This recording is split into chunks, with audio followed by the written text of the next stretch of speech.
George, that big endorsement this week in Colin Powell. How much will it matter, and what was behind it?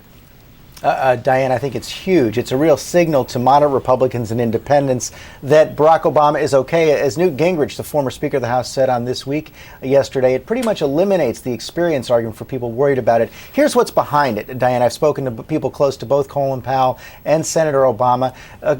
General Powell met with both Senators McCain and Obama early in the summer, and he told them both that his endorsement in the end would depend on the conduct of the campaign, the conventions, the debates, and the choice of vice president. He didn't speak to John McCain again after that meeting. Senator Obama followed up several times with phone calls. They talked about foreign policy, national security policy. They also talked about domestic issues like education. So Senator Obama courted General Powell, but I think it was also the conduct of the campaign, and as you saw, the choice of Governor Palin as the vice presidential pick for Barack Obama, which helped, John McCain, which helped push this over the edge.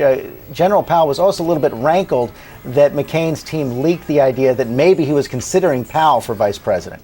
Well, I don't know about you, George, but I've seen a lot of endorsements. It seemed to me that this one went very far in enumerating a bill of particulars. And on Governor Palin, for instance, Secretary Powell said that Obama is thinking about all villages that have values. All towns have values, not just small towns have values. In other words, he went out to address specific points that she had made. Well, I think you're dead on about this. It was really striking. This wasn't just an endorsement of Barack Obama. This was a rejection of Senator McCain, President Bush, and the Republican Party they represent. He went out of his way to say we need a president, he said Barack Obama, who would transform President Bush's unilateral foreign policies. He took a direct hit on Senator McCain's judgment by saying he picked a vice presidential candidate who wasn't ready to be president. He absolutely repudiated the conduct of Senator McCain's campaign by saying that bringing up Bill Ayers is not a legitimate issue in any way. He really wanted to make sure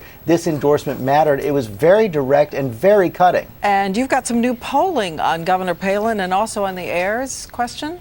It shows that where General Powell is in line with where the country is going, at least right now. According to a new ABC News poll out this morning on Governor Palin, 52% of Americans say they are less confident in John McCain because he chose Governor Palin. On the issue of William Ayers, you've got 60% of Americans saying that it is not a legitimate issue, again backing up General Powell on that. And with independent voters on perhaps one of the key qualities in being president, the most optimistic candidate almost always wins in presidential races. Look at this. Independent voters say 57% say Obama is the more optimistic candidate. Only 31% say that about